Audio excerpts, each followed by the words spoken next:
Something wonderful is happening to me right now. Something wonderful is happening to me right now. I accept things the way they are. I accept things the way they are not. Something wonderful is happening to me right now. I love wasting. I love wasting. I can breathe. I reap abundantly. I already have everything I need. Wonderful is happening to me right now. Don't you feel it? Something wonderful is happening to me right now. Oh yeah, I accept things the way they are. I will. I accept things the way they are not. Something wonderful is happening to me right now. Good morning, so glad that you're here. Take a seat, join the crowd. Good morning and welcome. We're so glad you're here. We are here every Sunday and our doors are always open just for you. And you can have food, the bread of life. It's delicious.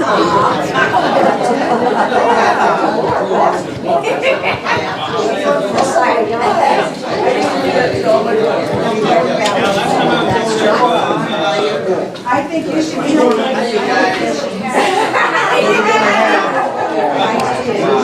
Hey everyone, welcome to the Center for Spiritual Living. I'm Julie and I'm here to greet you at the door when you show up. We have a great time here with lots of love and attention and sometimes good food to eat as well, so come on over.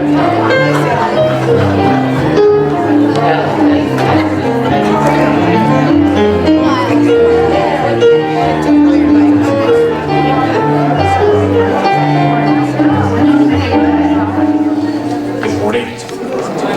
So if it's comfortable for you, I would like you to close your eyes and vision with me for a little while.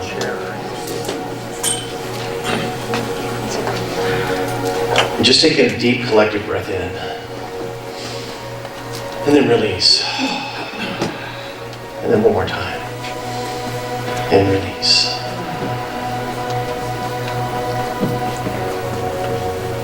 And so if you will, just imagine a time, remember a time when you felt loved. No worries, no doubts, no fears. You were fully nurtured, fully supported.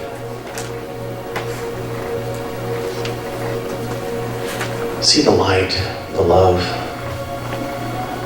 the gentleness, the caring. Allow that feeling to manifest fully as it radiates to the top of your head, down to the bottom of your toes, out through your fingers.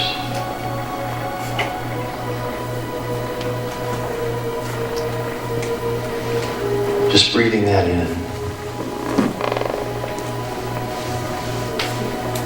Notice the sounds. Notice the warmth, the feelings, the deep-seated feelings of love. And now I want you to manifest that 5 times. Just allow that love to radiate 5-fold. Feel that energy. Feel that spike in love.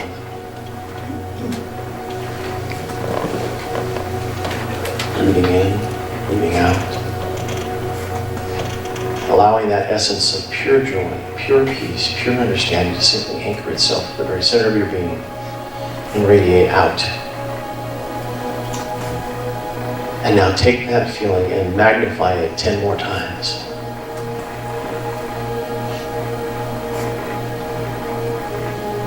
Do you feel that light? Feel that love? Just allow it to anchor itself right there, massaging your heart. Perfect love, perfect joy, perfect peace. Perfect you, right where you are right now.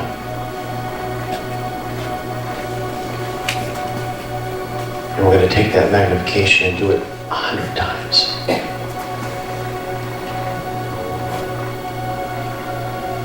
Feel that floating feeling as you feel fully supported, fully loved, fully cared for. Acknowledge that presence deep within.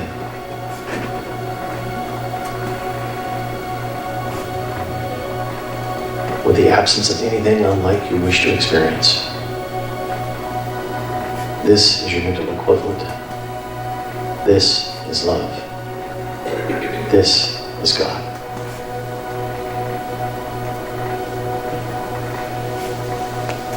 As you bring yourself back into the room, hold that feeling and allow it to radiate to the rest of the service. Namaste. It is comfortable for you. Please lower your eyes or close your eyes as I speak in the first person. There is one universe, one power, one God. That essence is in me, as me is me. As I know this is true for me, I know that is true for each and every person here today. God is the love, light, and spirit that fills our heart with joy and love and laughter and peace and abundance and prosperity. As we go on with our service today, with the love in our hearts, I am knowing for each person that they hear exactly what they need to hear today to bring them higher into their consciousness. Their hearts, everyone's hearts are open and receptive to the word that we hear today. I am so grateful and thankful for this beautiful spiritual home that I am blessed to be a part of. I am so grateful and thankful for our reverends, our Ministry of Prayer team, the beautiful music that we hear, all the technicians that make the service go with ease and grace. I am so grateful and thankful for all the volunteers and for each person that shares their love and light in any way they can and out into our community.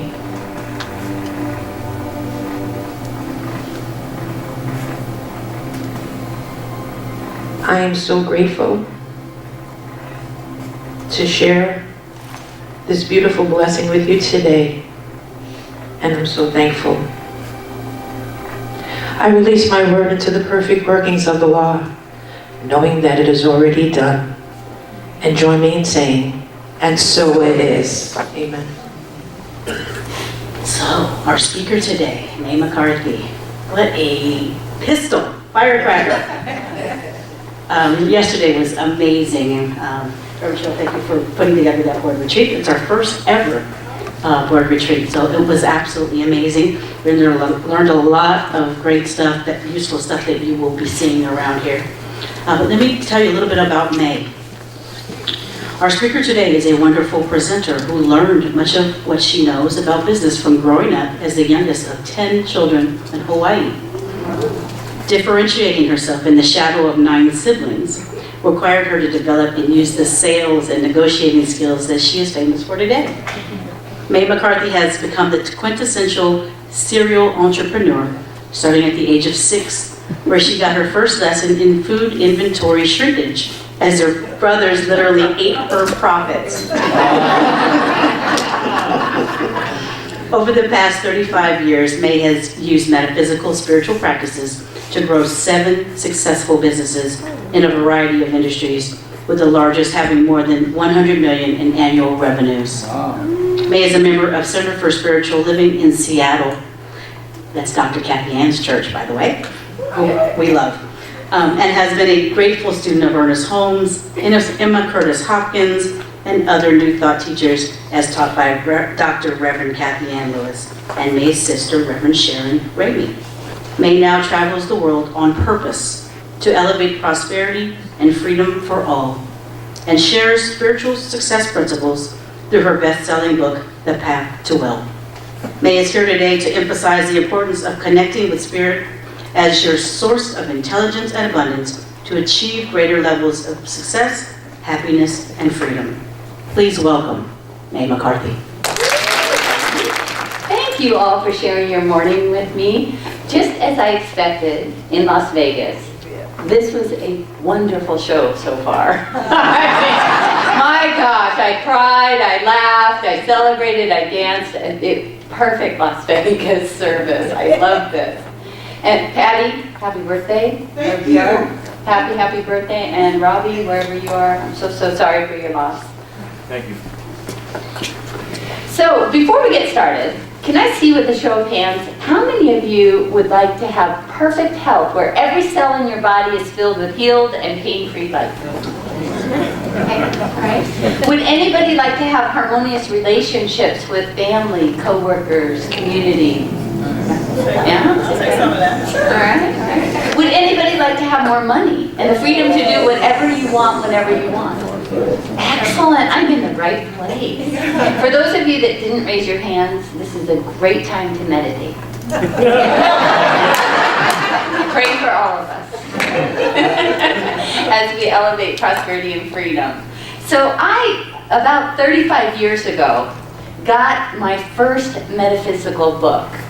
It was published in 1925 by a woman named Florence Scovel-Shinn called The Game of Life and How to Play It. My mother was a devout Catholic who converted from Seventh-day Adventist. And she decided that her 10th child was a little different.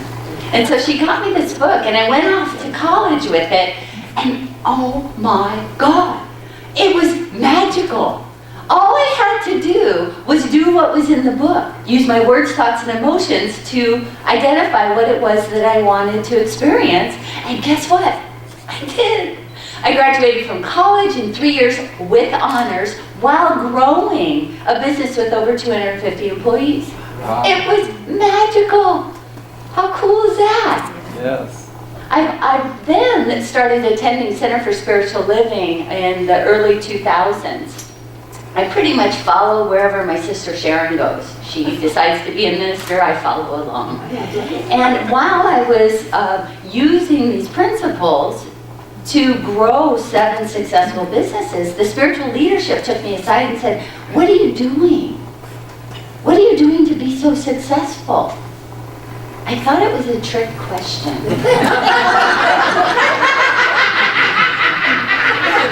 And I said, well, I'm doing what you teach here, isn't it? And they said, no. I mean, you tithe a lot of money. You're doing something to be that successful. What are you doing? I said, oh, you want to know what my daily practice is? You see, I'm a self-proclaimed efficiency expert. All that means is I hate to waste time. Hate it. So I have taken all of these spiritual principles that we've been introduced to in Science of Mind and New Thought teachings, and I boiled them down into a very efficient practice. You see, I train hundreds of salespeople and customer service people and executives all over the world to do their jobs efficiently and to achieve goals. So I decided to just put all these practices together and create a very simple, efficient daily practice. So I explained that, and they asked if I would teach it. After about the 500th person had gone through my workshops that I taught at Center for Spiritual Living in Seattle, I was asked to write a book. And I'm really happy that my book actually became a bestseller, not in spirituality. This is a spiritual book. But it's somehow, God is using this to reach beyond religion, beyond spiritual teaching. And it became a bestseller in personal finance. Go figure. It can help you get wealthy, but it primarily is to teach people how to use these principles very efficiently to achieve their goals. So my top title today is Partnering with Your Chief Spiritual Officer for Success and Freedom. You're probably wondering, what in the world is a Chief Spiritual Officer? Well, for me, it's that characteristic of spirit that's the ultimate advisor. See, as a CEO, I surround myself with people whose advice I value. I have a chief financial officer that advises us on the financial health of our company, a chief information officer that determines the technology that we need to offer our customers and to use within our company, a chief operations officer, a chief marketing officer, and so I decided that I would give God a title and bring it into my C-suite. So I gave it the title Chief Spiritual Officer. And I actually went one step further. And I put it at the top of my organizational chart so that I, as a CEO, reported to it. You can imagine what my employees said. Who's the CSO? Is it a man? Is it a woman? Do we get to meet them? And my response was, the CSO is a symbol of why we're going to be a miracle-making company. We're going to launch above the Fortune 20 companies that we compete with and be market share leader. We're going to have extraordinary ideas and opportunities and innovations to go out there and bless our customers, our suppliers and vendors, each other and our world. The CSO is going to give us the advice that we need as long as we do a few things, like stay focused on what we want the outcome to be. And that's exactly what happened. I had my employees email me, text me, call me every day. Oh my God, the CSO did this. Oh my gosh, I had the most angry customer and the CSO showed me how to solve a problem. So they love us. Oh my gosh. We became the miracle-making company by using science of mind principles in our business. And they didn't even know it. What was really fun was when the Fortune 20 company that was worth over $5.5 billion decided to buy our company and asked me who the CSO was. That was such a fun conversation. So I'm confident that the success that I've had in business and life is due to my partnership with Spirit. But in addition to helping me in business and finances, it also helped me it actually saved my life. In 1994, I had this very strong thought of my sister in my mind's eye. Anybody have a thought that just flies into your head without warning? Yeah, well that's Spirit trying to get your attention. So I knew, having practiced this a while, that meant I needed to contact my sister. So I finished with my business appointment and just stopped by her office. She was so happy to see me. She had a computer problem that I could fix for free. And as I'm sitting at her desk helping her with this problem, she noticed this little teeny tiny dot on the outside of my right leg and asked me what it was. Well, you heard in the introduction that I'm from Hawaii, and I'm fair. I have a lot of freckles. And that's exactly what I told her this was a freckle.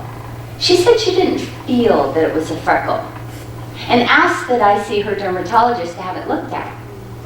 Well, I've had that same spot, teeny tiny spot, forever.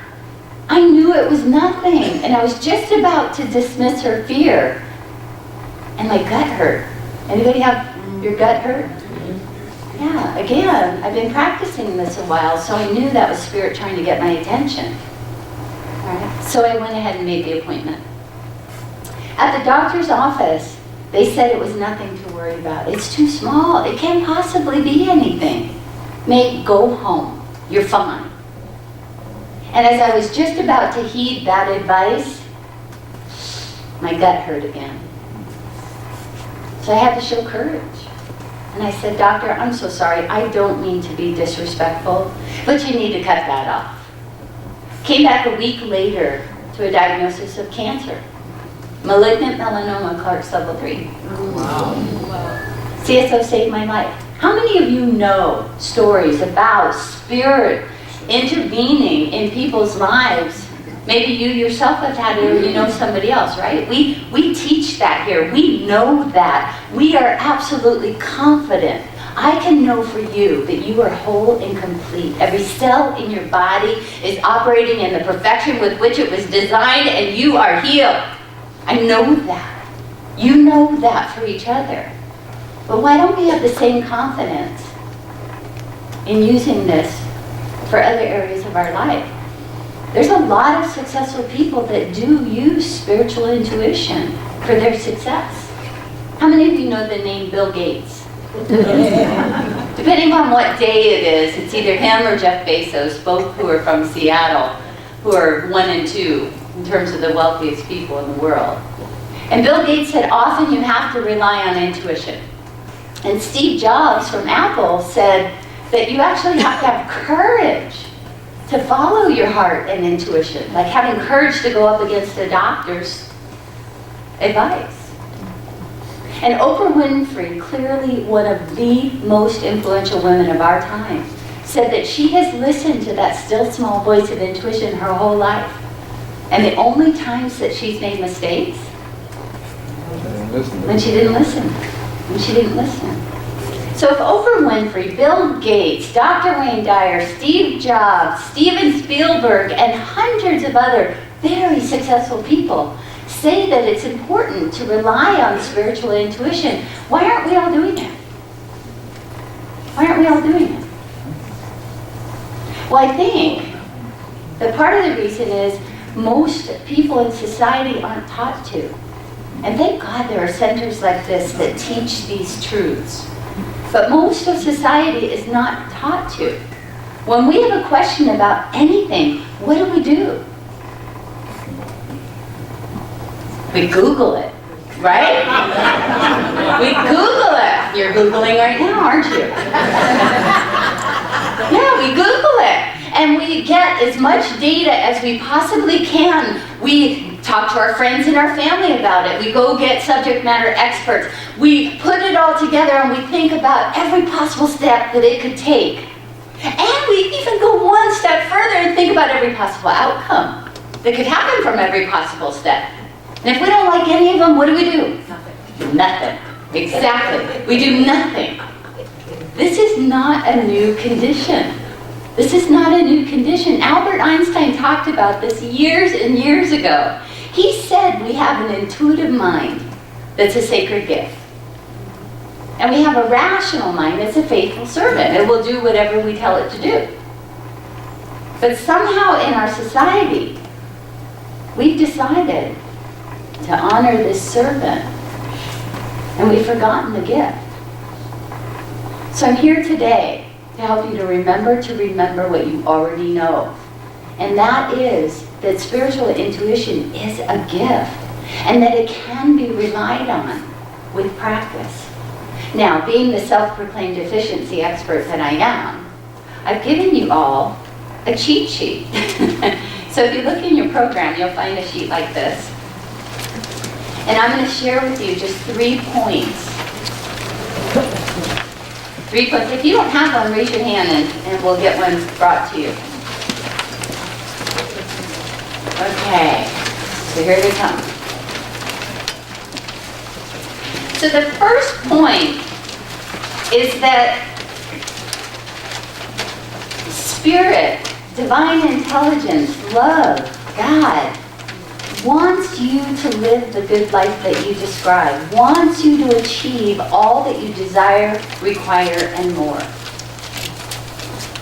and to keep you safe.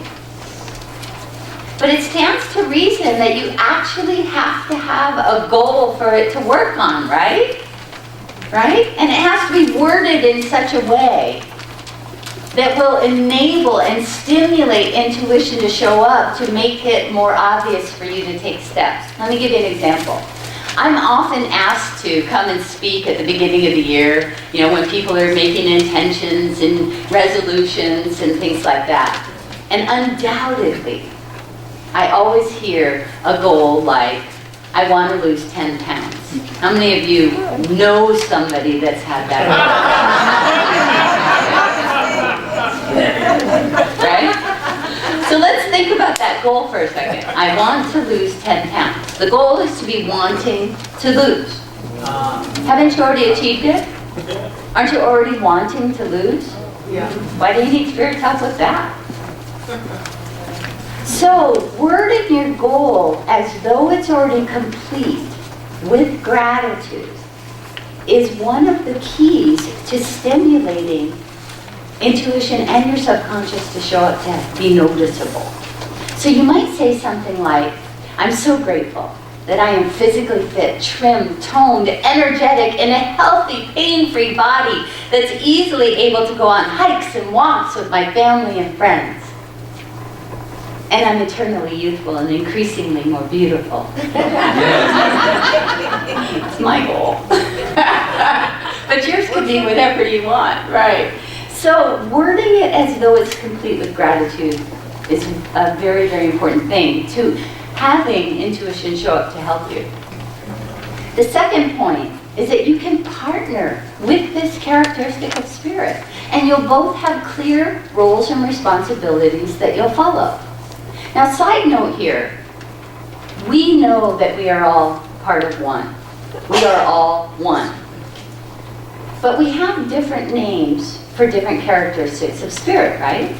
We call it love, truth, power, divine intelligence, right? So think of a name for that characteristic of spirit that's your ultimate advisor. Think of a name or a title for that, because using that name as part of this partnership ends up quieting that bothersome rational mind. And I'll give you an illustration of that in just a second. But think of a name, and there's a space for you to write that down. Many people in my workshop choose names like God, Spirit, Divine Intelligence, All-Knowing Universal Power. I've even had some people choose Fred. I don't know why, but apparently Fred represents an ultimate advisor characteristic. Any name will do. And you're going to have clear roles and responsibilities. You've got your job in this partnership, and Spirit has Spirit's job. Your job is to figure out what it is that you want, describe it with gratitude as though it's already completed. Spirit's job is to create the path for you to get there and give you one step to take at a time. Just like seeing that picture of my sister's face in my mind's eye that led me to contact her. You get one lead, one direction, and you can choose to take the step or ask for another lead. Asking for another lead is simply asking for clarification. If you're unsure, if you're not, you need a little confirmation, you're uneasy. And it's really easy to do. I want you all to look straight out, tilt your head just slightly up, and say, Spirit, I need another lead. Spirit, I need another lead. I have been racking my brain on how to make that more difficult, just because I think if I make it more difficult, you'll do it. But it's really that simple. It's really that simple. Okay? If you get a gut instinct, a strong thought, an idea, somebody gives you some information that's resonating with you. Sometimes I've even seen signs on billboards that I knew were for me. When you get that, if you feel comfortable to take the action, take it. If not, ask for another lead. And for those of you that went to the same school that I did, where you create a goal, then you figure out every single little step that it takes to get there, this may be a little difficult because it doesn't make rational sense.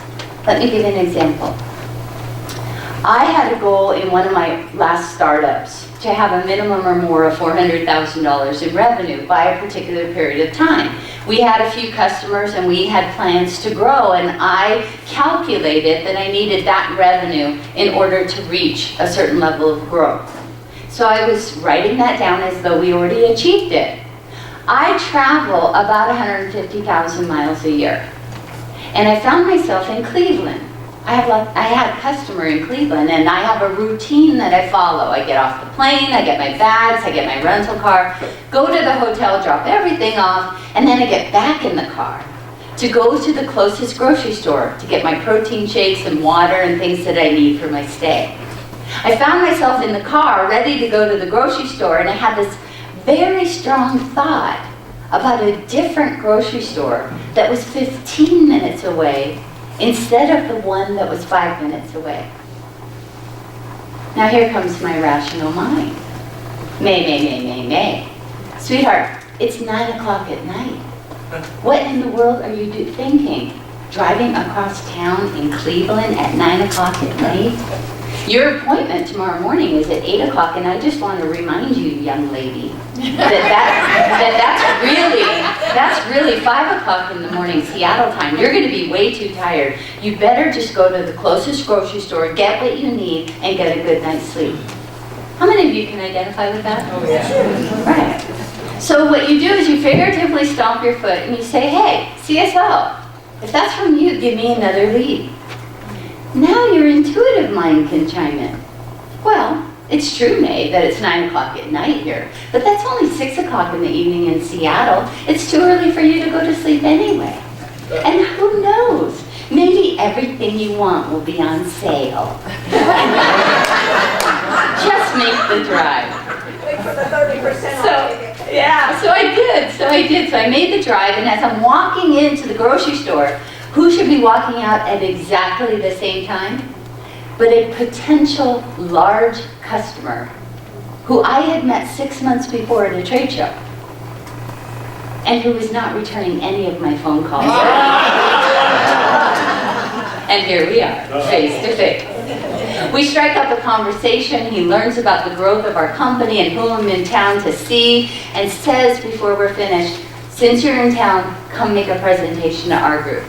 That led to another presentation and another presentation, and eventually a contract worth over $500,000 in the time frame that I wanted. This is the way we're supposed to live every day. Those stories about Red Seas parting, food falling from heaven, water coming out of rocks, that's what our life is supposed to be like, if we stay focused on what we want. Now, be honest with me, those of you that went to the same school that I did, where you get a goal and then you figure out every step, how many of you honestly, would say first step, drive across town in Cleveland at 9 o'clock at night? No. Anybody? No. Of course, God's ways are always better than ours. They're beyond our rational mind if we're willing to allow that advice to come into our life and to have the courage to take the steps.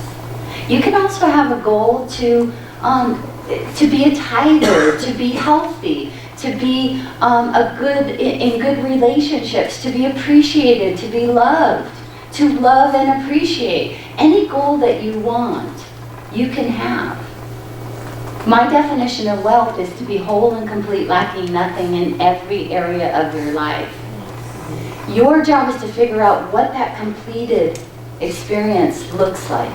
Be grateful for that and allow Spirit to guide you to achieve everything that you desire, require, and more. And finally, the third step, or the third point I want to make today, is that in order to activate this, in order to build this relationship, you have to meet in a goal planning meeting every single morning with your partner. And there are some very, very simple things for you to do to help you develop this relationship. The way that I receive leads may be different than the way you receive leads, but you have to develop that trust. You'll have to ask for additional leads less and less as you continue to operate and practice this.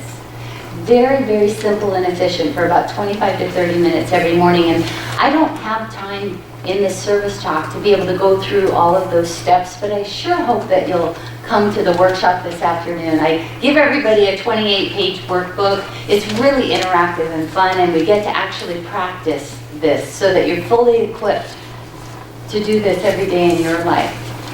How many of you have ever heard the phone ring and you knew who it was? Okay. You probably have a relationship with that person, right? Yeah? You probably know them pretty well. I mean, when the phone rings, you don't know it's, Steve, who's a telemarketer. Right? But you know that it's your friend or your family because you've built that relationship. That's just a reminder that we're all part of one. We can have that same kind of relationship with Spirit. And I'm not the only one that thinks so. Ernest Holmes had something to say about spiritual partnership. So in closing, what I'd love for us to do is to go ahead and read. Can you turn up the lights so people can see their paper? Let's go ahead and read together what Ernest Holmes has to say about spiritual partnership. I know that I am in partnership with the infinite. I identify myself with this partnership, knowing that it always leads to success. I accept that the action of infinite intelligence is back of everything. It is always manifesting itself, and it now does so through the thought pattern of success I am establishing for myself. Conditions and situations about me now start to correspond to my new ideas about them. The invisible presence and power indwelling and surrounding me, which is forever making manifest my thoughts, now creates for me the success with which I have identified my thought.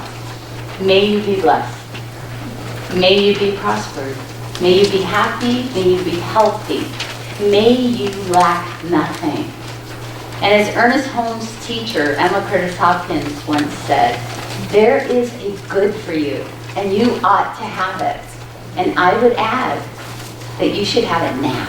Yeah. Thank you very, very much. Thank you. So, I would like to ask everyone to please stand and connect.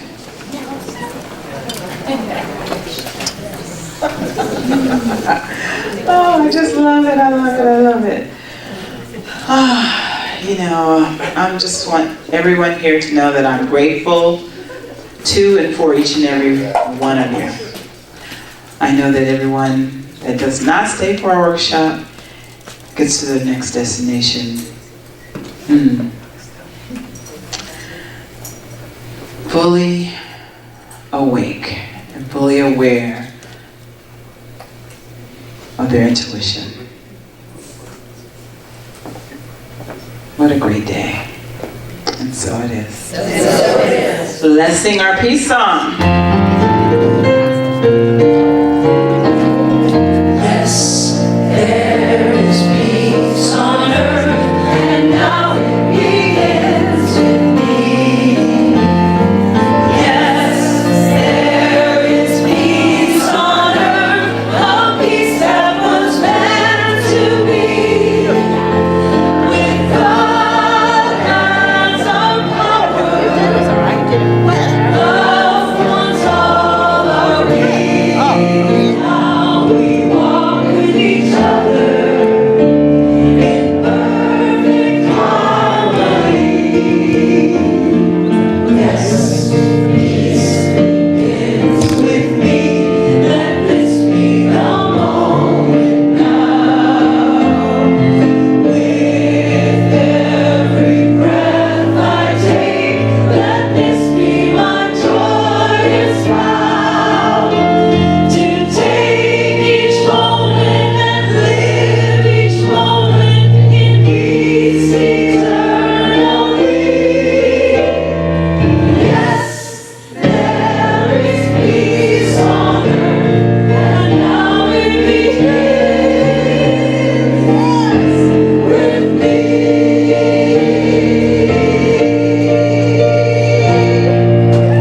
Before we do our affirmation, Mae McCarthy will be signing books. They're in the bookstore. She will be signing books in the bookstore prior to the workshop. So please buy a book and have it signed by her.